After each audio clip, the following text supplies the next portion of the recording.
Gelandangan ini diusir dengan disiram air pas tidur di teras toko. Tak disangka hal mengejutkan terjadi.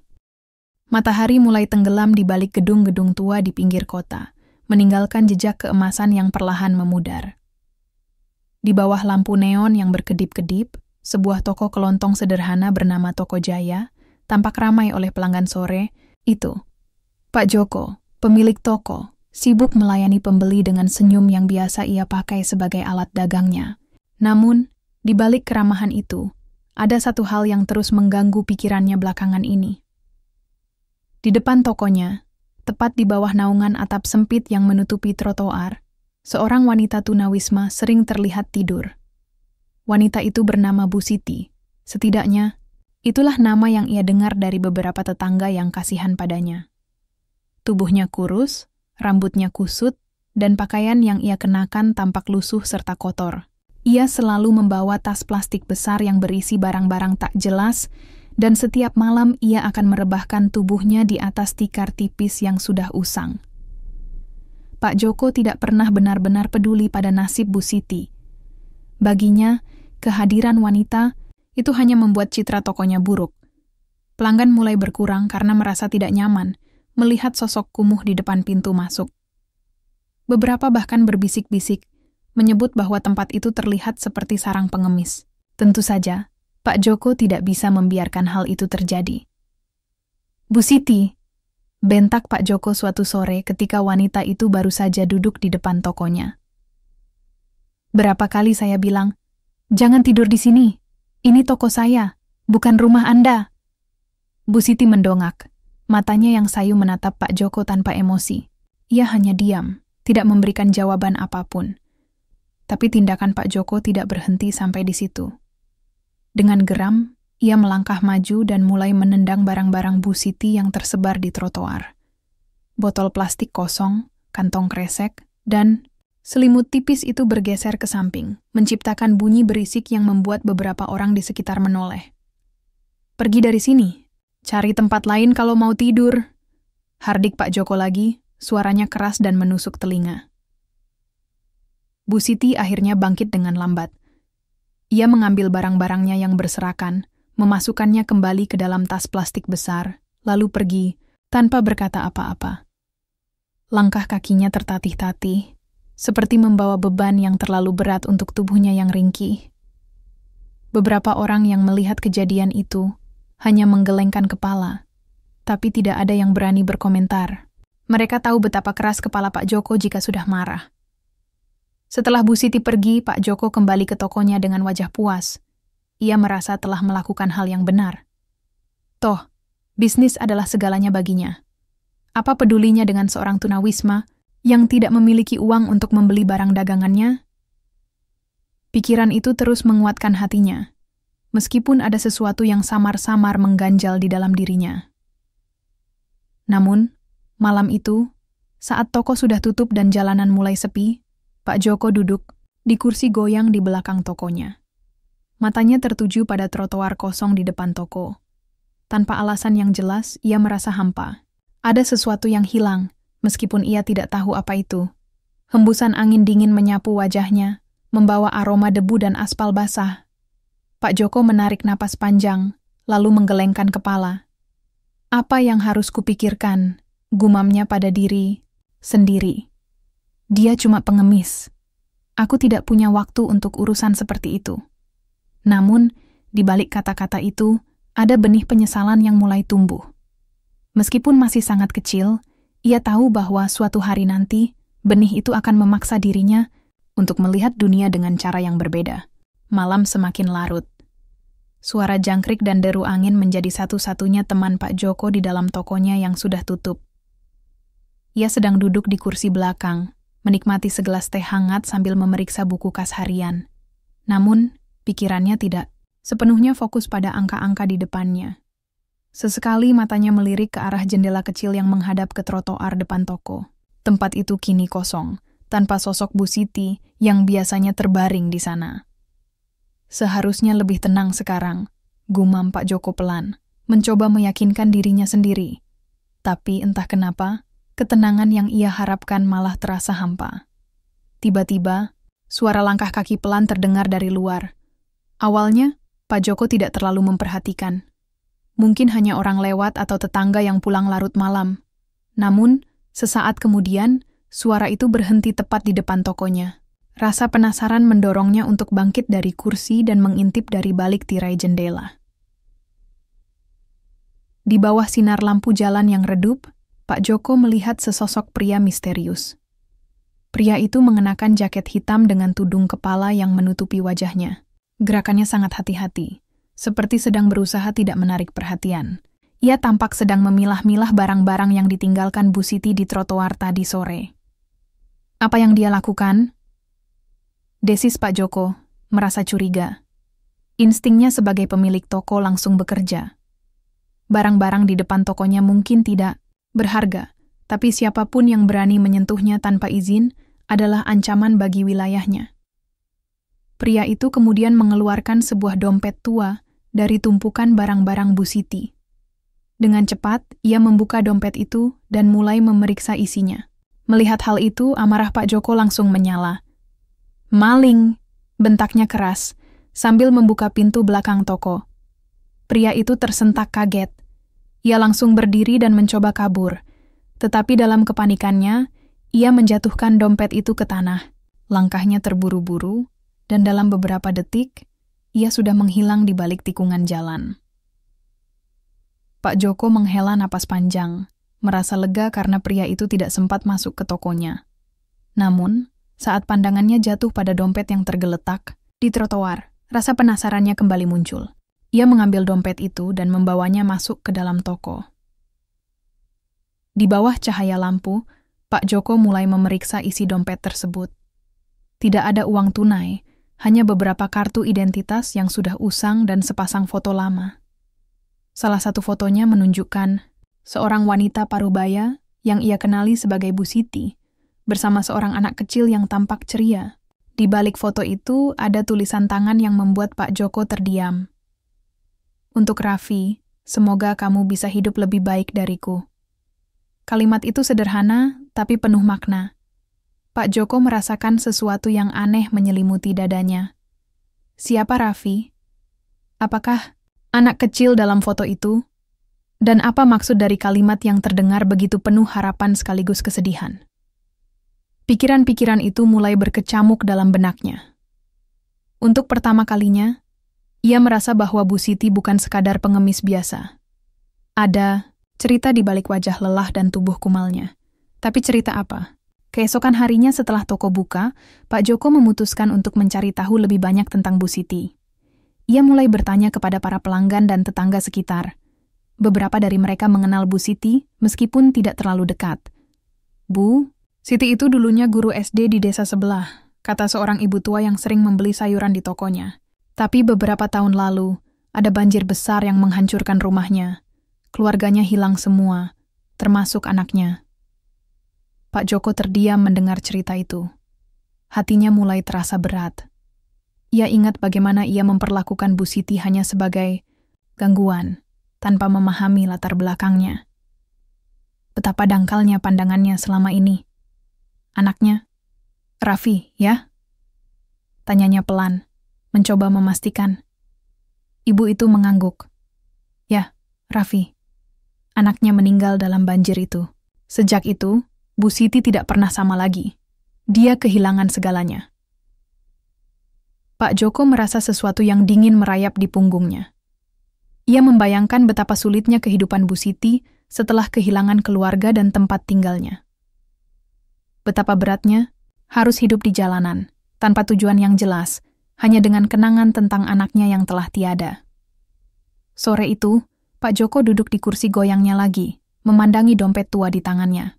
Pikirannya dipenuhi oleh bayangan Bu Siti yang tertunduk lesu, tas plastik besar di pundaknya, dan tatapan matanya yang kosong namun penuh cerita.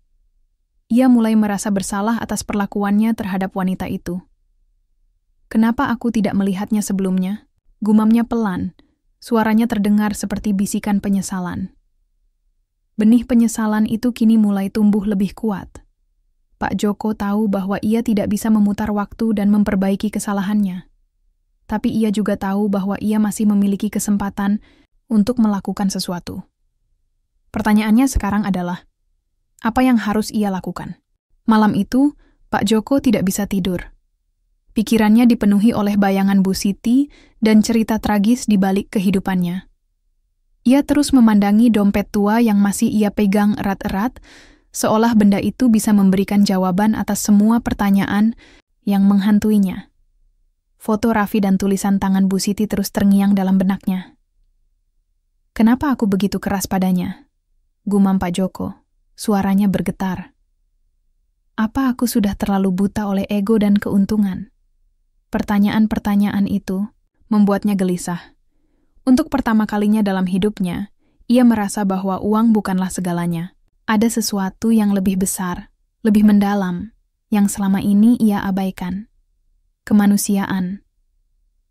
Keesokan paginya, Pak Joko memutuskan untuk mencari Bu Siti. Ia meninggalkan tokonya sejenak, sesuatu yang jarang ia lakukan karena biasanya ia sangat protektif terhadap bisnisnya. Namun, kali ini ada dorongan kuat dalam dirinya untuk menemukan wanita itu. Ia ingin meminta maaf.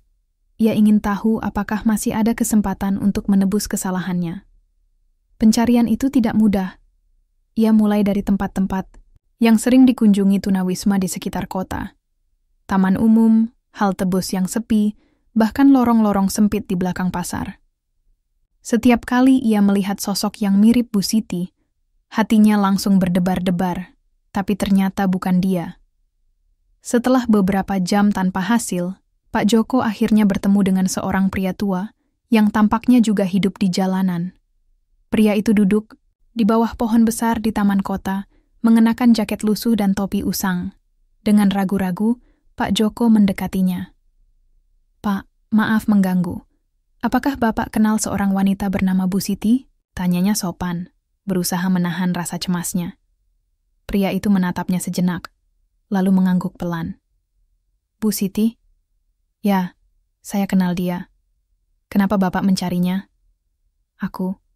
Aku punya sesuatu miliknya. Dompetnya," kata Pak Joko, menunjukkan dompet tua itu. "Aku ingin mengembalikannya." Pria itu tersenyum tipis, seolah tahu betapa pentingnya dompet itu bagi Bu Siti. Bu Siti sering tidur di dekat stasiun kereta tua. Coba cari di sana. Tanpa membuang waktu, Pak Joko langsung menuju stasiun kereta tua yang dimaksud. Tempat itu terlihat suram dan sepi. Hanya ada beberapa orang yang duduk di bangku-bangku panjang yang sudah lapuk. Tapi setelah beberapa saat mencari, ia akhirnya melihat sosok yang ia cari-cari. Bu Siti duduk di sudut stasiun. Tubuhnya bersandar pada dinding bata yang dingin. Tas plastik besar yang selalu ia bawa tergeletak di sisinya. Matanya tertutup, tampak lelah, tapi wajahnya tetap tenang meskipun penuh kerutan yang menggambarkan perjuangan hidupnya. Pak Joko mendekat dengan langkah ragu. Ia takut jika Bu Siti akan marah, atau bahkan menolaknya. Namun, ketika wanita itu membuka mata dan melihat siapa yang datang, ia hanya diam, tidak bereaksi apapun. "Bu Siti," kata Pak Joko pelan, suaranya bergetar. "Maafkan saya datang untuk mengembalikan dompet Anda." Bu Siti menatapnya sejenak, lalu mengulurkan tangan untuk mengambil dompet itu. Matanya menyiratkan kebingungan, tapi juga ada sedikit kelegaan. "Terima kasih," katanya pelan. Suaranya serak namun penuh makna. Pak Joko menundukkan kepala, merasa malu. "Bu Siti, saya minta maaf atas apa yang saya lakukan. Saya telah memperlakukan Anda dengan buruk, padahal saya tidak tahu apa-apa tentang Anda. Saya baru tahu cerita Anda kemarin, tentang keluarga Anda." Bu Siti menghela napas. Panjang. Ia tidak berkata apa-apa, hanya menatap Pak Joko dengan pandangan yang sulit diartikan. Ada sedikit kelembutan di matanya, tapi juga ada bekas luka yang belum sembuh sepenuhnya. "Saya tahu Anda tidak bermaksud jahat," kata Bu Siti, akhirnya. "Tapi kadang-kadang, kita harus melihat lebih dalam daripada apa yang terlihat di permukaan." Pak Joko merasa seperti ditampar oleh kata-kata itu. Ia tahu bahwa Bu Siti benar. Selama ini, ia hanya melihat Bu Siti sebagai pengganggu, tanpa mencoba memahami apa yang ia alami. Ia merasa begitu kecil di hadapan wanita itu. "Bu Siti, saya ingin menebus kesalahan saya," kata Pak Joko dengan nada tulus. "Saya ingin membantu Anda. Apa ada yang bisa saya lakukan?" Bu Siti tersenyum tipis, seolah tidak terbiasa menerima kebaikan dari orang lain. "Anda sudah mengembalikan dompet saya. Itu sudah cukup." Namun, Pak Joko tidak puas dengan jawaban itu. Ia merogoh sakunya dan mengeluarkan sejumlah uang. "Ini untuk Anda. Mungkin bisa membantu untuk makan atau apapun yang Anda butuhkan." Bu Siti ragu sejenak, tapi akhirnya menerima uang itu. "Terima kasih," katanya lagi. Suaranya terdengar lebih hangat kali ini. Sebelum pergi, Pak Joko menatap Bu Siti dengan penuh rasa hormat. Ia tahu bahwa penyesalannya tidak akan hilang begitu saja, tapi setidaknya ia telah mengambil langkah pertama untuk menebus kesalahannya. Beberapa hari setelah pertemuannya dengan Bu Siti di stasiun tua, Pak Joko merasa ada sesuatu yang belum selesai. Meskipun ia telah mengembalikan dompet dan memberikan uang sebagai bentuk permintaan maaf, hatinya masih terasa kosong. Ia tahu bahwa penyesalan tidak cukup hanya dengan kata-kata atau tindakan kecil. Ia ingin melakukan lebih untuk Bu Siti, lebih untuk dirinya sendiri, dan lebih untuk orang-orang di sekitarnya. Setiap pagi, Pak Joko mulai mencari-cari keberadaan Bu Siti di dekat toko, di stasiun kereta tua, bahkan di tempat-tempat yang biasanya ia hindari seperti lorong-lorong sempit dan sudut-sudut kota yang terlupakan. Namun Bu Siti seolah lenyap di telan bumi. Tidak ada jejaknya sama sekali. Beberapa tunawisma yang ditemuinya mengatakan bahwa mereka juga sudah lama tidak melihatnya. "Mungkin dia pindah ke tempat lain," kata salah satu tunawisma yang dikenal sebagai Bang Ali. "Atau mungkin dia sudah menyerah." Kata-kata itu membuat hati Pak Joko semakin berat. Ia tidak bisa membiarkan Bu Siti pergi begitu saja tanpa kesempatan untuk menebus kesalahannya. Setiap malam, ia berdoa agar bisa bertemu lagi dengan wanita itu. Ia tahu bahwa ini bukan hanya tentang Bu Siti, tapi juga tentang dirinya sendiri. Tentang bagaimana ia bisa menjadi manusia yang lebih baik. Akhirnya, suatu sore, saat hujan rintik-rintik mulai turun, Pak Joko melihat sosok yang sangat dikenalnya. Di bawah pohon besar di taman kota, Bu Siti duduk sendirian. Tubuhnya basah oleh air hujan. Tas plastik besarnya tergeletak di sampingnya, tampak lebih usang dari sebelumnya. Pak Joko langsung berlari mendekat, membawa payung yang ia bawa dari toko. "Bu Siti," serunya, suaranya penuh kelegaan. Bu Siti mendongak, matanya tampak lelah namun tetap tenang. "Pak Joko," katanya pelan, suaranya nyaris tenggelam oleh deru hujan. "Kenapa Anda di sini? Anda bisa sakit kalau terus begini," kata Pak Joko khawatir. Ia membuka payungnya dan melindungi Bu Siti dari hujan. "Aku tidak punya tempat lain untuk pergi," jawab Bu Siti. Suaranya datar, namun menyiratkan kesedihan mendalam. Pak Joko merasa sesuatu yang panas menyengat di dadanya. Ia tidak bisa membiarkan Bu Siti hidup seperti ini. Ia harus melakukan sesuatu yang lebih besar daripada sekadar memberikan uang. "Bu Siti, saya ingin Anda bekerja di toko saya," kata Pak Joko tiba-tiba, suaranya penuh keyakinan. "Bu," Siti menatapnya dengan mata terbelalak. "Apa?" "Ya, Anda bisa bekerja di toko saya. Saya butuh bantuan untuk membersihkan toko, mengatur barang-barang, dan melayani pelanggan. Anda pasti bisa melakukannya," lanjut Pak Joko dengan nada meyakinkan. Bu Siti terdiam sejenak, seolah tidak percaya dengan apa yang baru saja ia dengar. "Tapi, kenapa Anda mau membantu saya? Saya cuma seorang tunawisma." "Karena saya salah, Bu Siti," potong Pak Joko cepat. "Saya salah memperlakukan Anda. Saya salah menilai Anda. Dan saya ingin menebus kesalahan itu. Lagi pula saya yakin Anda adalah orang yang baik. Anda layak mendapatkan kesempatan kedua." Air mata mulai membasahi pipi Bu Siti.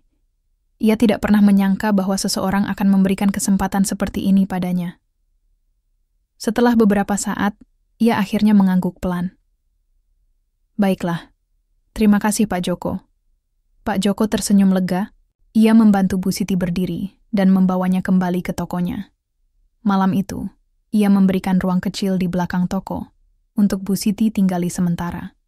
Ruangan itu memang tidak besar, tapi cukup nyaman untuk melindunginya dari dingin dan hujan. Beberapa minggu kemudian, kehidupan di Toko Jaya mulai berubah. Bu Siti ternyata sangat cekatan dalam membantu pekerjaan di toko. Ia rajin membersihkan rak-rak, mengatur barang dagangan, dan bahkan mulai berinteraksi dengan pelanggan. Senyumnya yang hangat dan sikapnya yang ramah membuat banyak pelanggan merasa nyaman. Namun, perubahan tidak hanya terjadi pada Bu Siti. Pak Joko juga mulai berubah. Ia tidak lagi hanya fokus pada keuntungan semata. Ia mulai membuka hatinya untuk hal-hal yang lebih penting. Empati, kebaikan, dan hubungan dengan sesama manusia. Ia bahkan mulai membuka program donasi makanan untuk tunawisma dan keluarga kurang mampu di sekitar toko. Ini semua ide Bu Siti, kata Pak Joko kepada para pelanggan yang bertanya tentang program tersebut. Dia yang menginspirasi saya untuk berbuat lebih baik. Bu Siti hanya tersenyum malu-malu mendengar pujian itu. Ia tidak pernah menyangka bahwa kehadirannya bisa membawa perubahan sebesar ini. Meskipun awalnya Pak Joko merasa bersalah atas perlakuannya terhadap Bu Siti, ia tidak memilih jalan balas dendam pada dirinya sendiri dengan terus-menerus menyalahkan diri. Sebaliknya, ia memilih untuk menggunakan rasa bersalah itu sebagai motivasi untuk berbuat kebaikan. Ia tidak hanya membantu Bu Siti, tapi juga membantu orang-orang lain yang membutuhkan. Kebaikan itu seperti benih, kata Bu Siti suatu hari ketika mereka sedang duduk di belakang toko. Kalau kita menanamnya, dia akan tumbuh dan memberikan hasil yang luar biasa. Pak Joko mengangguk setuju. Dan aku berterima kasih padamu karena sudah mengajariku hal itu. Beberapa bulan berlalu sejak Bu Siti mulai bekerja di Toko Jaya. Perubahan yang terjadi tidak hanya dirasakan oleh Pak Joko dan Bu Siti, tetapi juga oleh seluruh komunitas di sekitar toko. Toko yang dulunya hanya dikenal sebagai tempat untuk membeli kebutuhan sehari-hari kini menjadi pusat kebaikan bagi banyak orang. Setiap pagi, para tunawisma dan keluarga kurang mampu mulai datang ke toko untuk mengambil makanan yang disediakan secara cuma-cuma. Program donasi yang diinisiasi Pak Joko dan Bu Siti berkembang pesat. Banyak pelanggan setia toko ikut menyumbangkan barang-barang atau uang untuk membantu program tersebut. Bahkan, beberapa warga yang awalnya skeptis terhadap ide ini akhirnya turut berpartisipasi. Pak Joko, saya ingin menyumbangkan beras dan minyak goreng, kata Ibu Tuti, salah satu pelanggan tetap, suatu pagi. Saya lihat ada banyak orang yang butuh bantuan, jadi saya ingin ikut membantu.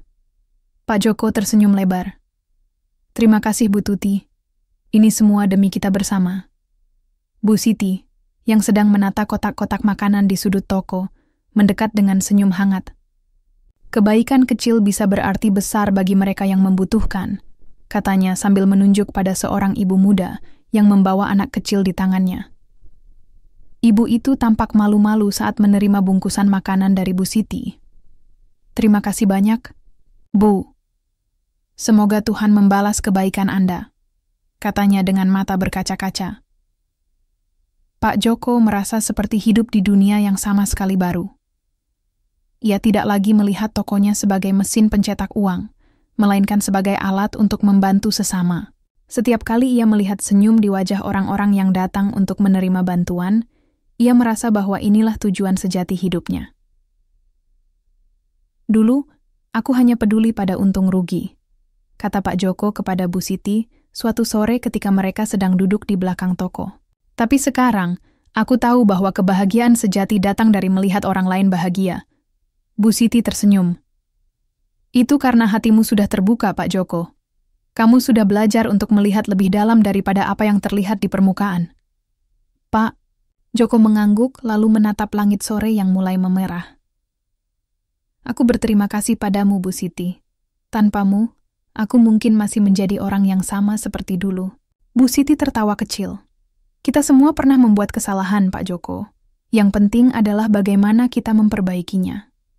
Cerita tentang transformasi Pak Joko dan kebaikan yang dilakukan di Toko Jaya mulai menyebar ke seluruh kota. Beberapa media lokal bahkan datang untuk meliput cerita ini. Wartawan-wartawan bertanya kepada Pak Joko tentang motivasi di balik program donasi tersebut. Aku hanya ingin membantu orang-orang yang membutuhkan, jawab Pak Joko dengan rendah hati. Dan aku ingin membuktikan bahwa kebaikan bisa dimulai dari hal-hal kecil. Bu Siti, yang berdiri di belakang Pak Joko selama wawancara, tersenyum bangga. Ia tahu bahwa perubahan besar ini dimulai dari sebuah penyesalan kecil yang tumbuh menjadi sesuatu yang luar biasa. Setelah liputan itu, banyak orang dari luar kota yang datang ke Toko Jaya untuk memberikan sumbangan atau sekadar melihat langsung bagaimana program ini dijalankan. Beberapa organisasi sosial bahkan mulai bekerja sama dengan Pak Joko untuk memperluas jangkauan bantuan. Suatu malam, setelah toko tutup dan jalanan mulai sepi, Pak Joko dan Bu Siti duduk di kursi goyang di belakang toko. Mereka menikmati secangkir teh hangat sambil berbincang tentang masa depan. "Apa rencanamu setelah ini, Bu Siti?" tanya Pak Joko. Bu Siti menatap cangkir tehnya sejenak, lalu tersenyum. "Aku ingin terus membantu orang-orang seperti kamu membantu aku. Aku ingin menjadi bagian dari perubahan." Pak Joko mengangguk. "Kalau begitu, kita akan melakukannya bersama-sama." Di luar, angin malam berhembus lembut, membawa aroma harapan dan kehangatan. Lampu-lampu di sekitar toko berkedip-kedip, menciptakan suasana yang damai. Pak Joko merasa bahwa ia telah menemukan arti sejati dari kehidupan. Bukan tentang berapa banyak uang yang ia hasilkan, tapi tentang berapa banyak kebaikan yang ia tanamkan di hati orang lain. Beberapa tahun kemudian, Toko Jaya tidak hanya menjadi simbol kebaikan bagi komunitas, tetapi juga inspirasi bagi banyak orang di seluruh kota. Pak Joko dan Bu Siti terus bekerja sama untuk membantu mereka yang membutuhkan. Bu Siti bahkan mulai mengajar anak-anak jalanan membaca dan menulis di ruang belakang toko, melanjutkan misinya sebagai seorang guru. Pak Joko sering berkata kepada siapapun yang bertanya, "Hidup ini singkat. Jangan biarkan penyesalan menghantui kita. Lakukan kebaikan sekecil apapun, karena itu bisa mengubah dunia. Dan di setiap senyum yang tercipta, di setiap tangan yang terulur, dan di setiap hati yang tersentuh, ada benih kebaikan yang terus tumbuh. Benih yang ditanam oleh seorang pria bernama Pak Joko dan seorang wanita bernama Bu Siti.